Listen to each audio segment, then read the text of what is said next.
Hey everybody, Matt Michaels and Sin City. Steve here on the Vegas Bad Boys of Podcasting. DJ Impact is currently out in the waters on a cruise, so we hope he's having a good time. And Oh yeah. I don't know, can you wear fuzzy slippers on the deck on a boat? Oh, I'm Or I'm I'm sure he's rocking them on the deck for sure.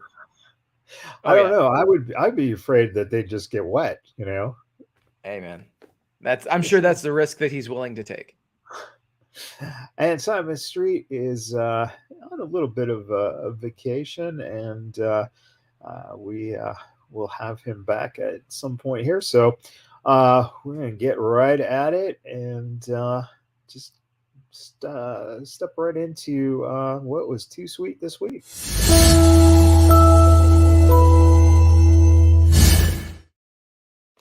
All right, Steve, what do you got this week? All right. So I know that you're going to be thrilled about this, but Adam Copeland is all elite. I never thought that I'd see him outside of a WWE ring, let alone say those words. I am very interested to Ugh. see who all Adam gets to work with in AEW. So many first time matches. He's mentioned in promos, but this signing is it truly is massive for AEW. Make no mistake, not just from an in ring perspective, but also because of, in theory, what he's able to do. By him taking that step, it allows AEW to wash away the residue and the filth that was CM Punk and his time in AEW. So, if nothing else, this should allow the company to start a new chapter. So that's a very good thing. From one Um, scumbag to another. Hey man, I don't know Adam Copeland enough to call him a scumbag, so I'm not going to do that. But all I know is I'm just analyzing it from a fan perspective. But elsewhere, Bryan Danielson and Zack Sabre Jr. went out and possibly had what some people are calling match of the year at Wrestle Dream. Obviously, I was not on the show last week as I was watching Wrestle Dream. And so I will be mentioning some things from that show in addition to this week's Dynamite as well as Collision. So just as a heads up there. But yeah, their match went 22 minutes, saw Danielson pick up the pinfall victory. The promo packages and everything leading up to the match said that this would settle who was the best technical wrestler and who would have the right to call themselves just that. They're going to end up running this one back probably January 4th. If New Japan has other plans for Okada. If they don't, then we might get Okada and Danielson on the 4th. Who knows? Either way, I'm happy with that. Swerve Strickland and Hangman Page went out and had an amazing 20-minute match at Wrestle Dream. Swerve gets the biggest win of his career. Hopefully, we start to see Swerve push more to the top of the card where he belongs. And then lastly, Christian Cage, Darby Allin at Wrestle Dream in that 2 out of 3 falls match. Darby picked up the quick pin, but then all hell broke loose. It broke the damn ring apart, wrestled the rest of the match on the wooden boards. I'll talk more about this match in another segment, but it was a very good match and accomplished exactly what it needed to do. Unfortunately, the match was completely overshadowed by the post-match angle and everything of that nature. Completely understandable, but yeah, 2 sweets all around. Yeah, I won't disagree, but I would disagree with some of the stuff. So, but I won't. um, Come on. I'm just saying. Uh, Adam Page needs to go with the old. Take him, put him out of his misery. Take him behind the shed. But yeah, I mean, I completely understand you on that, man. I completely get you there. And And it's unfortunate. maybe it's just something to where they take a couple of weeks off TV and then they're refreshed. Who knows? Yeah, that's the unfortunate thing sometimes. But I think you're right on Swerve. I think Swerve needs to.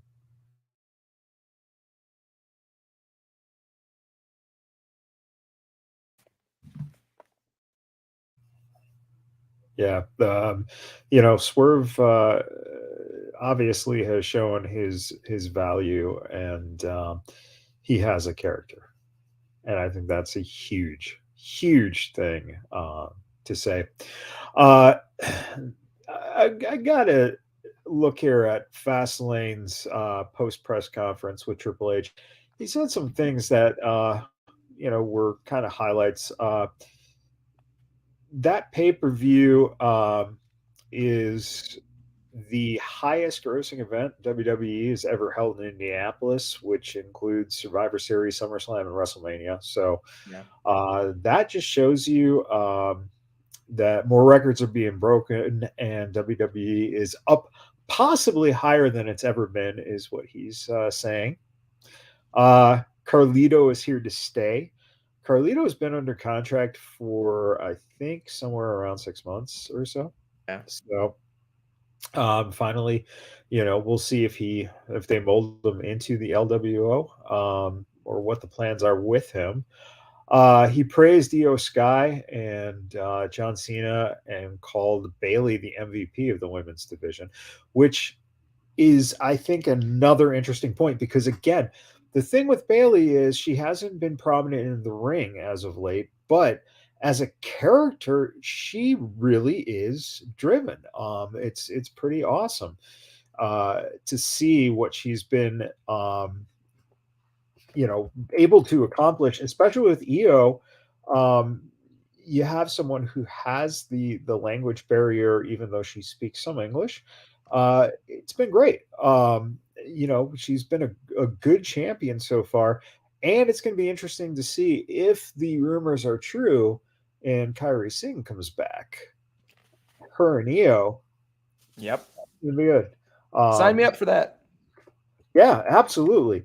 Um, it it's been interesting because Asuka kind of set the tone, right? And now what you're seeing is, I think they're getting a better feel, and maybe it's Hunter, on how to use Japanese wrestlers. I don't think Vince ever knew, and Vince never really knew how to use foreign, born wrestlers, non-American wrestlers. So very interesting to see. This was a great thing, though. He says it's hard to believe that LA Knight was Max Dupree a year ago, which is nice because that was kind of a shot at Vince too. So there you go. That's Uh, unreal. he says Seth and Shinsuke was fantastic, and this is Shinsuke he's always wanted to see, which there's no doubt. That match was just such a great match. I'll talk more about that. And he said the work that Shawn Michaels and everyone is putting in down in NXT is amazing, and the future is so bright. So I think those are some great points. And once again, a way a press conference should be done instead of being coked out of your mind and not really know what you're talking about. And that's pretty interesting to see. Also, Gunther versus Champa was a spectacular match. And Dom is the new NXT North American champion. Go Dominic. Way to get that belt back. Way to use every resource of Judgment Day to do it. And way to keep that heel heat going because people are pissed off that Trick lost the belt right away. One fucking title defense and lost it right back to Dominic. Brilliant heat, great heat. Is it Absolutely. is it great wrestling? No, it's not meant to be. Is it storytelling? Yeah, and that's what Judgment Day is there for. All right, let's get to where's the love.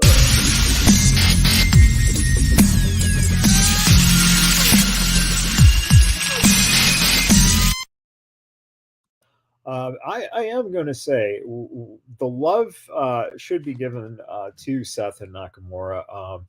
The whole buildup with what they've been able to do, uh, that's been awesome to see Shinsuke get those promos and to be able to subtitle him and just use him to his best ability. But they beat the fuck out of each other, and I think that a lot of times Seth doesn't get the credit he deserves. He's overshadowed by Roman and the push they put on Roman. Seth is kind of an MVP type guy where there's never been a time where you can say that Seth Rollins has not given 100% to whatever they've asked him to do. And this character that he's been doing, it's kind of a nice walk on the edge because it's a little bit fucking annoying, which makes him kind of heelish. But then it's also one of those guys you want to get behind because you have the fans singing with the song, you have him actually making valid points, and a lot of times that's the difference between being a heel and a face is heels make points that are just a little askew that are, towards that view of not being right. And Seth has that kind of fan type feel, and that gives it that nice little face. And it's just been great to see the work that they've done, and going to be interesting to see. I think we're going to probably see one more. I think we get a blow off on this one. And I'm going to give some love to AEW doing some character stuff. Of course, Tony Absolutely. Storm, we've talked about Tony Storm, but bringing in the timeless vignette into now the ring is great. That's character, that's storytelling. That's what you need to fucking do to get an audience to continue to watch. And on top of that, as a wrestler, the thing is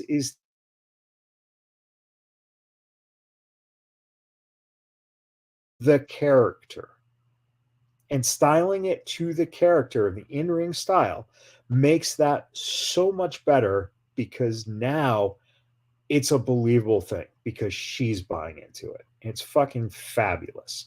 And the promo hyping up Danhausen, love that Danhausen. That's great. I've always thought that, since he was on the independents, I thought it was a great gimmick. He doesn't have to do much technical wrestling, but character wise, it's one of the best characters that is out there that someone created that wasn't given to him.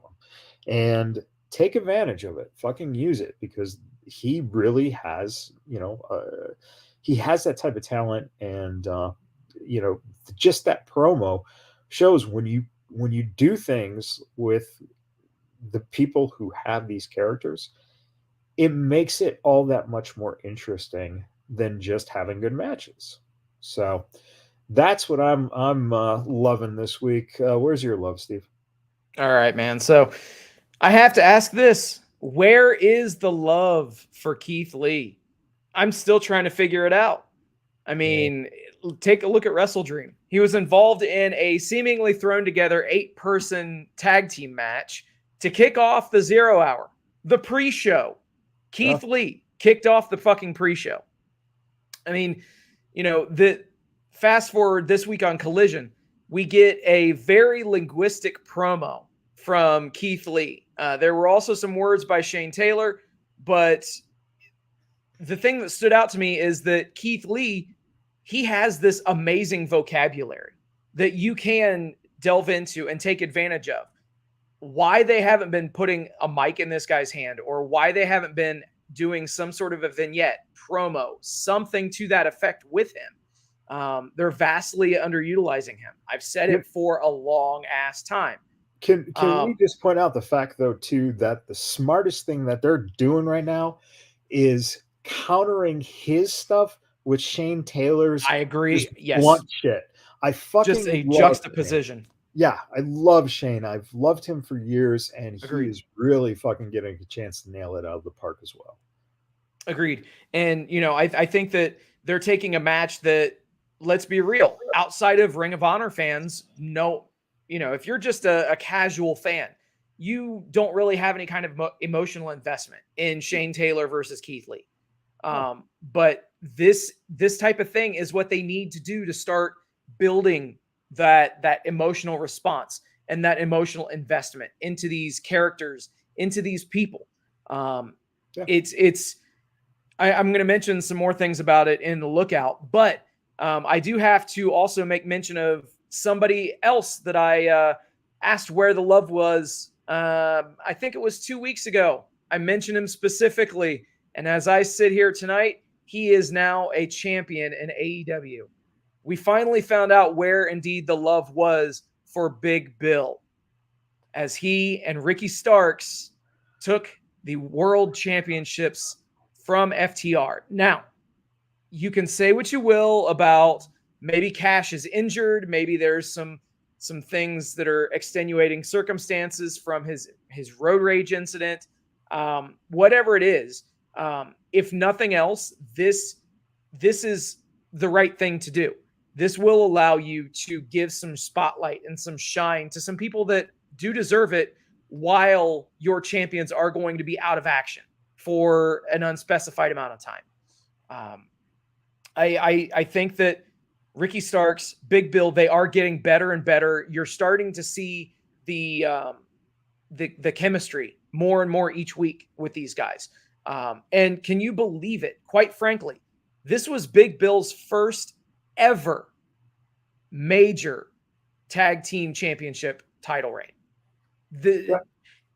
So if you think back, yes, he was extremely over in WWE as part of the whole act with Enzo, yet they never held those tag team titles. So it's really great to see Big Bill being, rewarded for the effort that he's putting in, because he's turned it around completely. And where's the love? We finally found it. And I'm going to get to a couple comments here because I have something on that right now.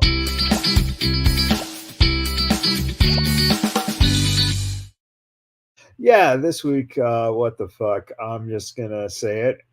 What the fuck was that? They not only put the belts on them, but they fucking had them destroy the fucking tag team champs like they were just pieces of shit. American Bam Bam, I agree with just that sentiment. I can believe it easily. He sucks. Here's the thing, I got another comment of the fact that putting the tag belts on them doesn't really do anything, and it doesn't, for this reason. There was no reason, none. It's just that those two had started being together, and now let's put the belts on them and let's have FTR lose in pretty fucking horrible fashion. I mean, for God's sakes, have the Bucks fucking take the belts and then you have them destroy the Bucks. I get it. He's fucking Diesel to Starks, Shawn Michaels, blah fucking blah. But at the same time, listen, he's a good fucking dude. He's come a long way.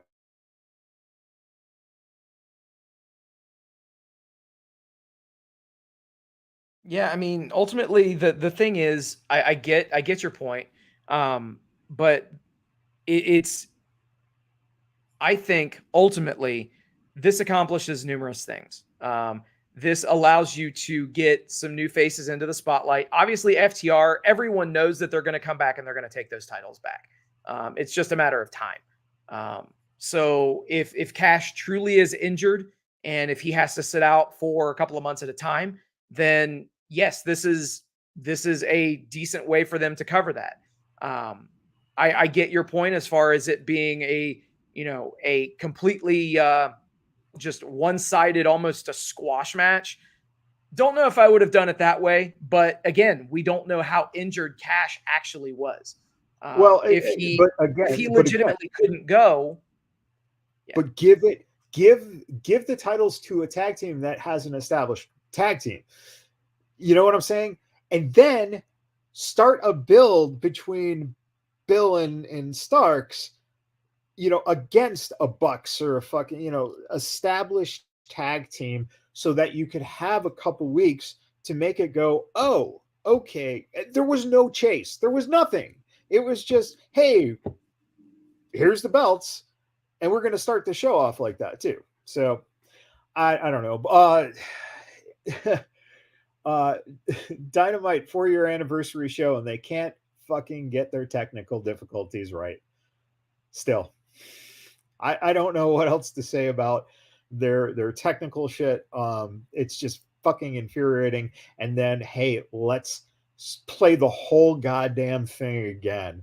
So, yeah, it's just unbelievable. But one of the biggest what the fucks this week is something I actually agree with, and that was JR had a what the fuck take. And he said, I told a kid the other day at AEW that everybody does the same fucking spot. All you guys go outside, you cluster up like coils, uh, you stand there in a huddle, friends and foes together, side by side, so you can catch some leaping idiot going over the top who never wins with this move. They are looking for the holy shit chant. They love to hear this is awesome. It's a spot, folks. It's a trapeze act. I don't buy into that. Holy shit. Thank you, JR, for pointing out that shit is amazing because they fucking it just annoys me with these spots. It's so stupid. Everyone does them. AEW, it's you just see it more where it's just catch spots.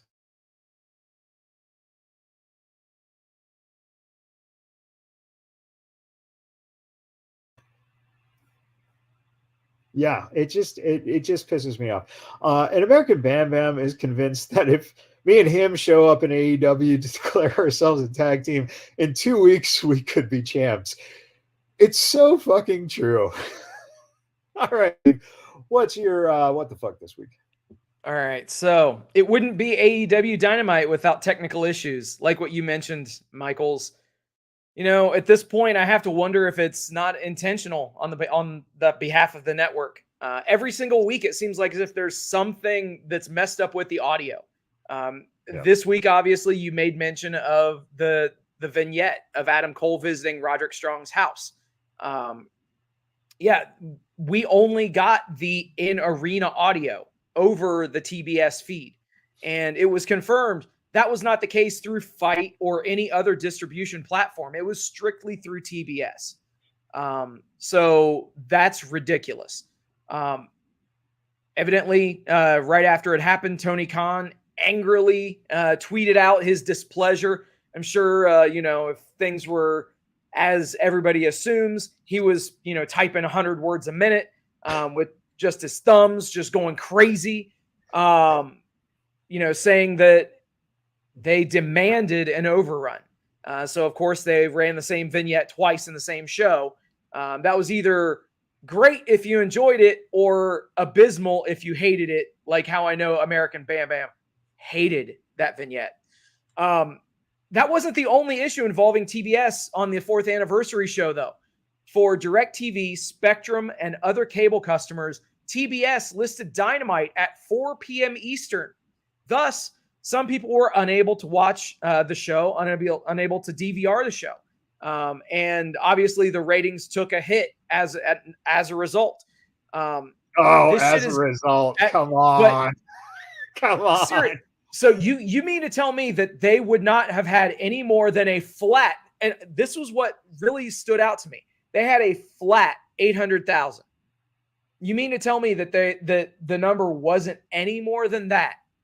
So I mean, well, I genuinely think that there were some issues, that this was just a perfect storm of bullshit for this past Wednesday. Go ahead. I know I can see that you're trying to say something. I just got a comment in that said, no, the ratings were bad because the show was embarrassingly bad. So, all right. I mean, it wasn't bad. The show wasn't bad by any means. And listen, I have DirecTV, and if you set your series, it records. It recorded. There was no problems. So I don't know if if the the 12 people who randomly were tuning in didn't get to see it, but I have more of a bigger problem that the end of I think it was Collision, um, just cut off. There was, it went over, um, and recording cut off. So just saying. Yeah. Yeah. No, I get you. And, it obviously it's one of those situations that everybody's going to try to point a finger or make an excuse and things like that. And obviously, yes, it's frustrating because when everything is being micromanaged, and clearly the network, according to what they say and according to the funding that they've given, they have zero issues with any of the AEW programming. But Right. their actions are speaking otherwise. Lastly, I do have to throw out another what the fuck. I mentioned that I would talk about the 2 out of 3 falls match at Wrestle Dream, and by God, I'm going to do it. That fucking stairs spot with Darby Allin. Holy fucking shit fucks, man. Like, I even me, okay? I don't mind a lot of the deathmatch stuff, okay? Yeah. I was seriously concerned for the health of the human crash test dummy. Getting thrown in a body slam position on the actual steps of ringside stairs. What has to be wrong with you in your fucking head to want to do that spot? Damn, man. What the fuck? Yeah, and that leads us to what we're looking out for.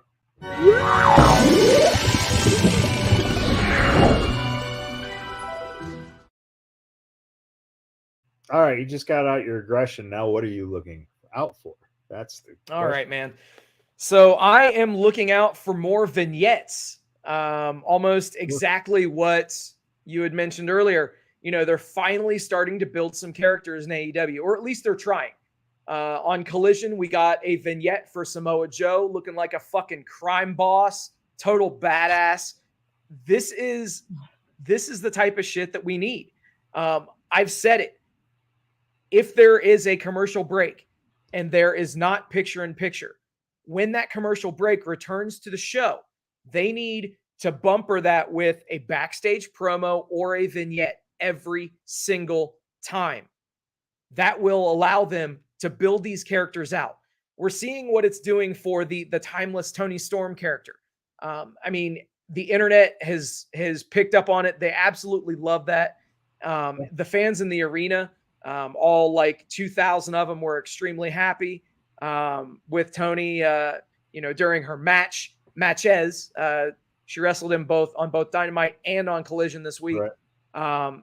But yeah, honestly, allow the performers to perform.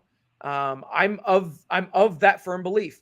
Vignette or backstage promo when you come back from commercial every time. Also, I'm looking out for what could be some great first-time matchups for Adam Copeland in AEW. Not to belabor the point, but yes, I want to see all of those first-time matchups. And lastly, this week's Dynamite Title Tuesday should be good. Depending on if people are going to watch it, or maybe they're going to just watch WWE Light on Tuesday night, whatever. They're running back Mox and Phoenix. They're doing Saraya and Sheeta, but I really, really want to see Bryan Danielson versus Swerve Strickland. That match should be fucking great on Tuesday. Yeah, and if Danielson goes over, then we know that they have no fucking clue what they're doing. That's just very simple. I'm agreeing here with Jim that Darby Allin has bones made of rubber, and he puts his body on the line way too much. Absolutely, and that's because he's not a good wrestler. That's the truth. If he was a better in-ring performer, he wouldn't need that kind of shit. That's my opinion. I'm just saying it. But unlike a guy like Mick Foley, who is a big dude, and you didn't fucking cringe except for when he was being like hurled off of shit. Mick Foley took a stair spot when he got kicked in the head with legend killer there, Randy Orton, and you didn't go, oh my God, the dude's dead. So I don't know. Darby, I've just never understood or liked what he does.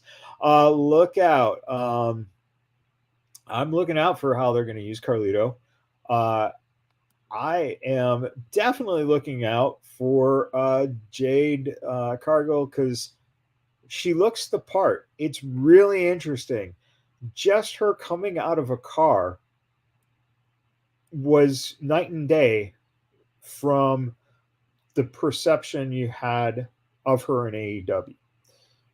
Not that she wasn't being groomed in AEW, well, obviously the streak, etc. But there was something missing. And this is what WWE can do. Take that it factor and just push it 1,000%. And that's what's going to elevate her, not in the wrestling business. She's going to be a fucking outside star. There's no doubt. Yeah. 100% that she's on her way. In a decade, you're going to be going, remember when she wrestled? So just seeing that one thing. Very interested in seeing Lyra versus Becky for the title at Halloween Havoc. That should be interesting. But WWE Light, let's face it. Yes, American Bam Bam does say, I don't know if you noticed, y'all noticed, she's hot as hell. Absolutely.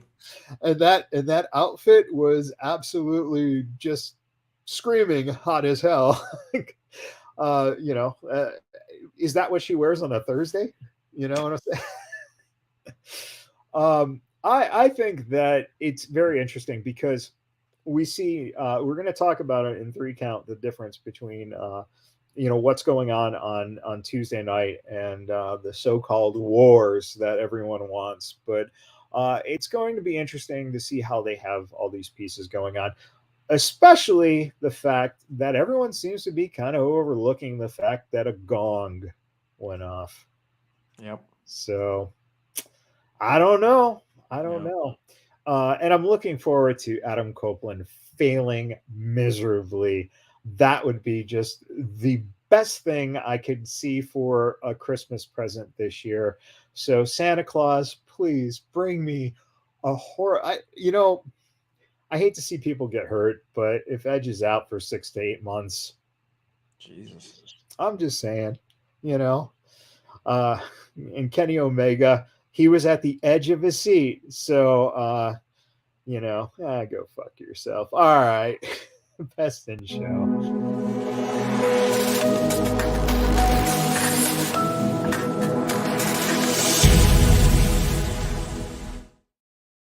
Steve, was it the pay-per-view for you? Absolutely. AEW Wrestle Dream. 14 matches on the show. Yeah, there were a couple of them that didn't need to be there. And I will be the first one to admit that. But there were also 3 matches on the show that could have been in that main event slot and been received well. So yeah, it was done well. And then obviously you had the big debut at the end. So an event that some people were talking a lot of shit about before, and it exceeded all expectations. So the one thing I totally disagree on is that main event period. And I just don't think that it should have been positioned there. I think that, really, you focus on your heavyweight champion. You don't have your heavyweight champion defend the tag titles by himself. That was fucking stupid. Put him in a fucking storyline, put him in a feud, have him be your main event. This was done just for Edge. I'm sorry, say what you want to say about Darby being from Seattle, Nick Wayne being from Seattle, blah fucking blah. This was done for Edge. The stupid thing, and I still don't fucking get it, is that AEW is not at the point where these surprises do anything to bump the rating. Advertise them. Build it fucking up. Get people going. Wait a minute. Who's going to be there? Because otherwise, you're just playing to the wrestling fans who already fucking know because they're smart marks on the internet. Big fucking deal. I just don't get it. I don't get that. Fastlane, definitely for me was the show of the week. Um, you know, again, I'm not big into these put together tag teams, but you can see that putting Cody and Jey Uso together is something that is going to eventually lead to Cody making his way back to Roman and be the payoff. I think that Jey is the red herring here, and eventually we're going to find out that all along Jey was working under the bloodline, and something is going to give down the road. I think again we're looking at long-term storytelling. And also you have to have that little friction going on still with Judgment Day. And are they with the bloodline and all that shit? So again, stuff that is storytelling more so than wrestling outcomes.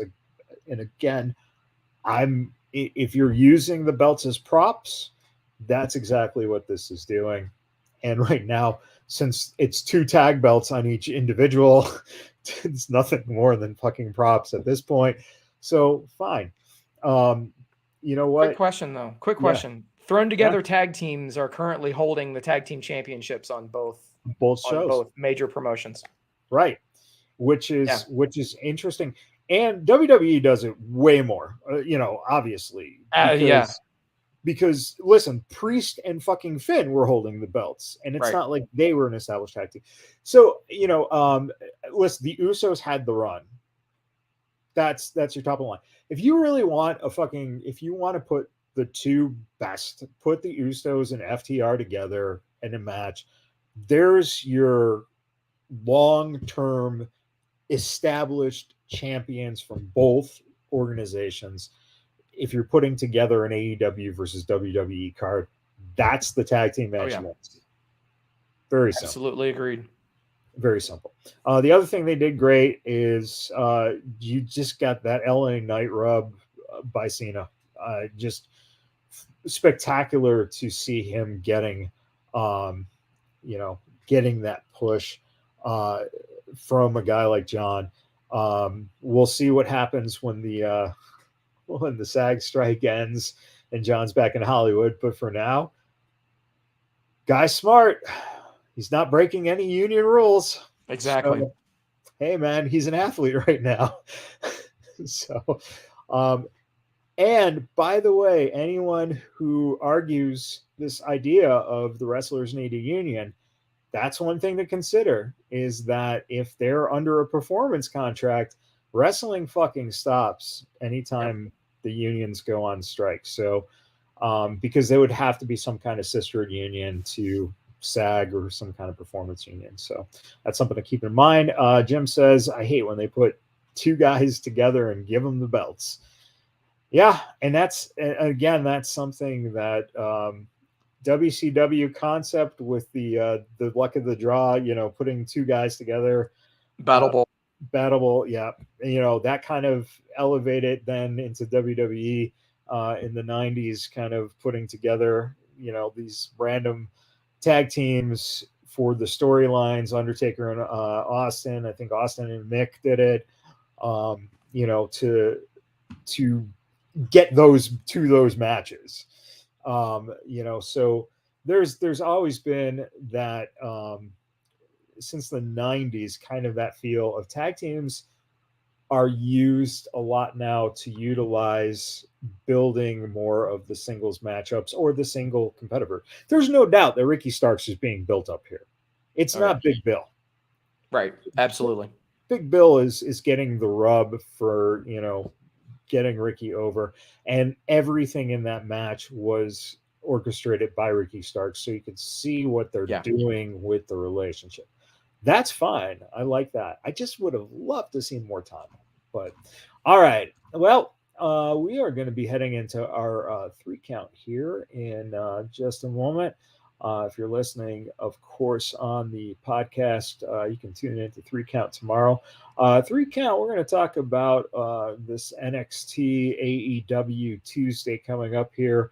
We're also going to talk a little bit about Eric Bischoff's comments about AEW and WCW and how ratings can be a factor leading into seeing, you know, things might be going south. There's a little bit of a discussion to be had there, which was interesting. He brought this up, and we might get into a third topic if those two we don't go too long. And that is Hulk Hogan gave his Mount Rushmore, which was kind of an interesting thing to see, where the Hulkster didn't put himself on the Mount Rushmore. Amazingly enough, Shocking. Yeah. yes. So very interesting. But that's what we got coming up on 3 Count. So if you're tuned in, stay with us, and you can join in on the chat.